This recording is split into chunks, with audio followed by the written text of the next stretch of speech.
Hello, everyone. Dr. Evelyn here with Pet Nutrition Doctor, and I am so excited about the special guest I have today.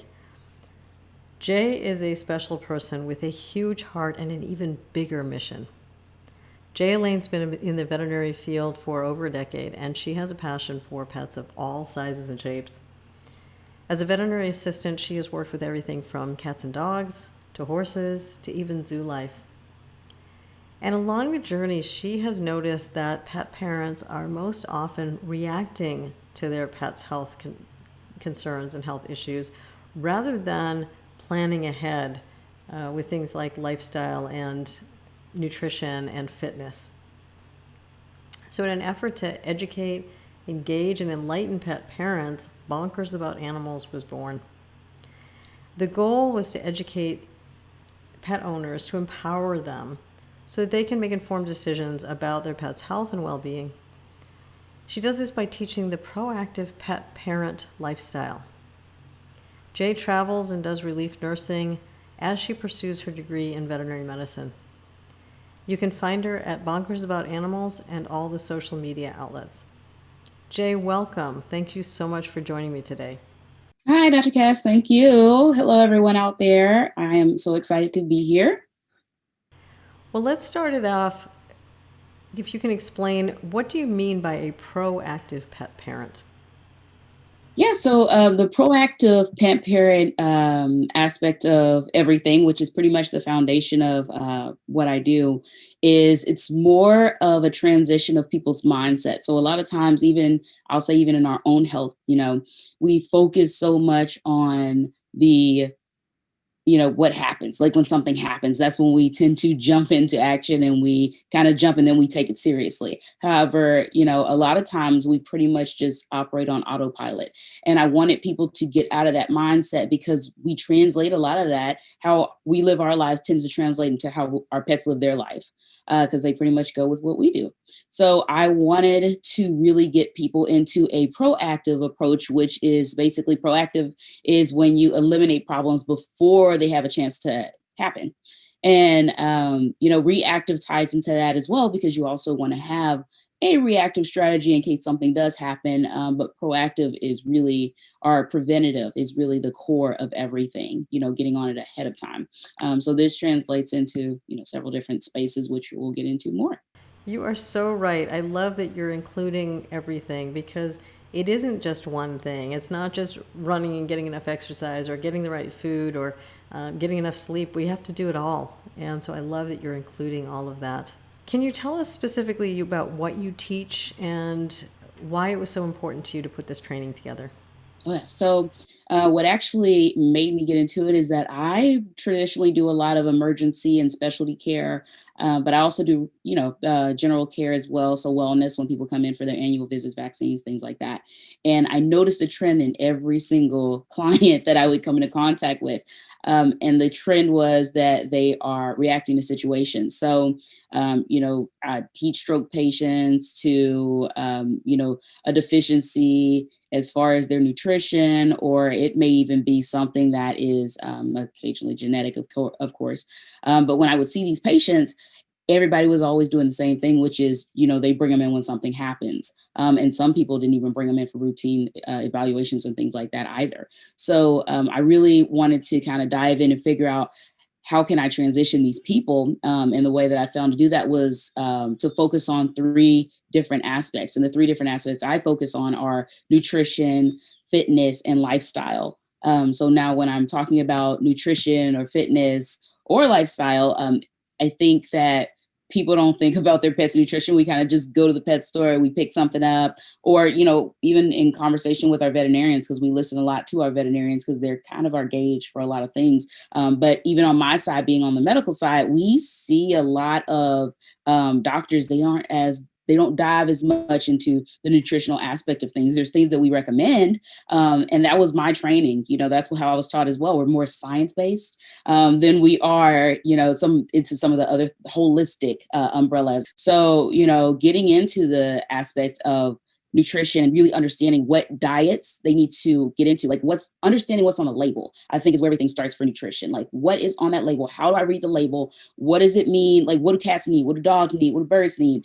And then transitioning that into their fitness. Like, how does your pet move? Do you do anything with them? Like, what does their day-to-day look like? Because a lot of people, I don't think they think about it when they leave them at home. They're like, oh, they go about their day and everything, and they're not necessarily thinking about what's going on with their pet while they're at home. So, understanding that fitness is not just physical, but it's also mental, because a lot of pets suffer from mental illness as well as humans. And I don't think people realize that as well. So, educating people about all of those things. And then the last thing is the lifestyle. So what is your pet's lifestyle? Do you implement a structure? What does that structure look like? Do you have a routine? You have a routine. So what's your pet's routine?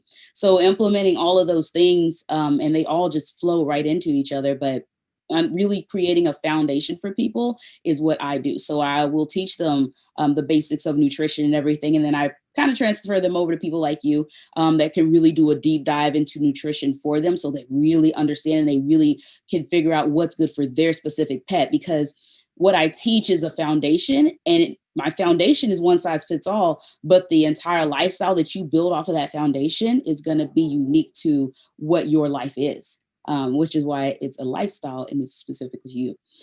So, even outside of that, and then transitioning into the fitness and everything, and then finding a routine and a structure that is able to implement all of those things. Like, what time do you feed your pet? When do you, and what do you feed your pet? And then do you implement snacks? Do you implement like treats? Do you cook them? Do you want to get them from the store? And then the fitness and the mental fitness, like, what time does your pet go to sleep? What time do they wake up? What are they doing for physical activity? It could be something as small as they walk with me to the mailbox to go pick up the mail and we go back to the house.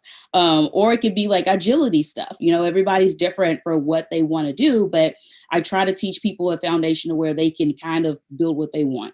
And then that's what I really do in my course. That is so true. It's fantastic what you're saying, and I just love what you're doing. It is, as I said, it's so important to include all of it. But when you talk about nutrition, it's a challenge for all of us. And the truth is that as veterinarians, we don't get much training in nutrition. What we learn is from the pet food companies, and that leaves us a little bit short. So some of us have gone and done the deeper dive. I love that you are presenting a much broader viewpoint and some of the options to people with some good information behind it. I think that's just so important. It's really hard for people to find good information, and so I love that you're putting this together in a cohesive way for pet owners to really understand what's going on. So that's fantastic. Is there one area of pet care that you think creates the most confusion and maybe even the most problems? So something that I constantly see is actually it's disease related. So the biggest one we see here in Texas is just Parvo virus. So big, huge issue in Texas. And leptospirosis is another one. So I'm going to say vaccinations overall. So making sure that we actually get our pets the proper vaccinations, especially in the booster aspect. This is a very loaded conversation, though. Well, you're right. Vaccination is a big issue right now. And it's hard to watch those puppies being so sick and sometimes dying from preventable diseases. That is just such a challenge. Yeah. So getting regular vaccinations is going to be, I guess my answer to that, but it's definitely going to be loaded because there's so many opinions on vaccinations, and there's so much information on vaccinations. And I love titers, which would be another conversation, but I actually teach that in my course, or we talk about that in my course. But vaccines, making sure that they have the correct boosters and the initial building of antibodies and things like that. So understanding how vaccines work, and then actually getting them as in those younger stages, and then graduation up into when they're adults. But you also want to know about not over vaccinating. And I think that's a huge concern that a lot of clients have that have come to me or that I have talked to in the past. They're like, they really want to know, for instance, I tend to teach people a combination of vaccines and titers. So titers is where they can actually test and see what their pet's immunity is to a vaccine or strand of a virus. So yeah, teaching people that is a big core in a lot of things. So I teach them that, but I constantly see leptospirosis and parvo in the ECs, in specialties, in the day practices, just because I think there's a lack of education because we only have so much time in those exam rooms when we're talking to clients and we're going through information. And it's really funny because a lot of people will laugh at me because, and when I'm in the rooms, I talk to people about everything. If I see something wrong with your pet or something's off or you have a question, then I'm going to answer it at that moment because I feel like that's part of what I do. When you're passionate about it, like you want people to know and you want people to understand what they should be doing and what they need to implement into their routines and things like that. So my answer to that would be, again, vaccination. There is a right way and a wrong way to vaccinate, although there is no one size fits all. And so it really needs to come with guidelines. And it's great to have a resource like what you're providing for pet owners to know when to start the vaccines and when to finish the vaccines and when to boost them if they need it. And just having the opportunity and the explanation about the titers and how that works is so helpful because I think a lot of pet owners don't even know that that's an option. And it absolutely is. And for many, many pets, that is the best option. So that's fantastic. So I want to end this with maybe a little bit of a lighter story. Can you tell us something fun or funny that maybe happened with a pet or a pet owner that you can share with us? I do have one story that comes to mind. So probably about, I want to say 2 years into my uh, career as a nurse or nurse in nursing, I had a client that came in. She called us and she was like, "Oh my gosh, my dog's bleeding. I don't know from where. It looks like from their bottom." And I told her immediately bring the dog in, of course, because if they're bleeding, like what's going on, bring them in, let's figure it out. And she brings the kiddo in and we start to do our exam and we rush him back, start to do our exam and everything. And we realize she told us it was a boy. It was actually a female. And she was going through a heat cycle. So yeah, that was interesting. And it was an interesting conversation with a client. And yeah, she was very she was very surprised, to say the least. So that was interesting. That was fun. That was definitely a lighter hearted you know situation than a lot of them that I actually deal with on a regular basis. Some of the ones that I really deal with are unfortunately some of the more heartbreaking situations. So what really stemmed all of what I do was I would say it's the number of patients that we've had to unfortunately euthanize. And it is a big, big, big number because in emergency, I want to say that I euthanize probably on average a day, probably 2 to 5, depending on what day of the week it is. Like if it's the weekend, it's more. But especially emergency, we're constantly having to euthanize patients, and it's for cost reasons. It's for just the patient is just so sick that there's nothing I can do to bring you. We can't do anything at that point. We try some different methods, and unfortunately, they're just too far gone. So we really unfortunately I see a lot of it's too late. And unfortunately, it's puppies and kittens and it's babies. It's not the adults. I see the adults and things like that, but sometimes it's just it's the young ones and young adults too. So yeah, that's what really motivated me to start really getting this out there. Because as a nurse, and I can maybe you as a doctor too can relate to this. It's really hard not to get upset. And it's not that we're mad at the client, we're mad at the situation. And I know clients feel a lot of the same way as far as what I've been told in the conversations I've had. They're very frustrated as well. And, it's a lack of knowledge. It's not that they do it on purpose. It's not that they, want their pet to go through these things. It's just that they genuinely do not know any better. So creating a platform where they can go, because a lot of my stuff, like, yeah, I teach courses and all of that stuff, but a lot of my stuff on my website and all that stuff is free. And I am working on even launching a YouTube channel so I can just put as much information out there as I possibly can, because it's not, and sitting down and doing a course is great. I want people to do that because it really deep dives into things so you can really understand. But I want people to have a resource so they can actually find out this information and they can figure out what they need to figure out at that, sometimes at that moment.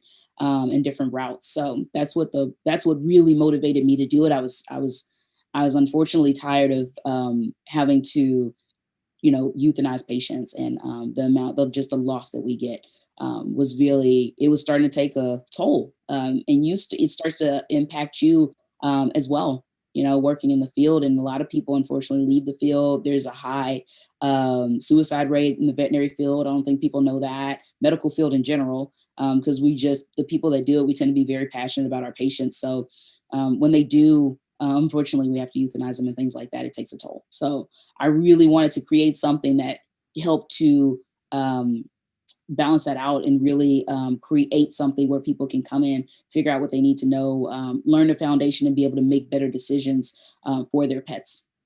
Well, I love your story, Jay. That really shows how important just basic information is. That little girl in heat. And I'm glad that the owner was willing to bring the dog in and get it checked out. And it's so much nicer to leave the emergency room without having a real big problem. So I'm sure that she was relieved. And what you were talking about in terms of euthanasias and the heartache that goes along with that. Absolutely, the pet owners are heartbroken, but those of us who care about pets, it does take a toll.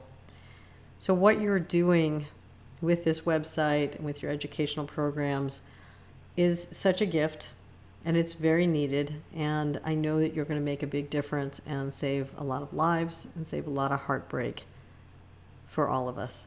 So thank you for what you're doing, Jay, and thank you so much for joining me today.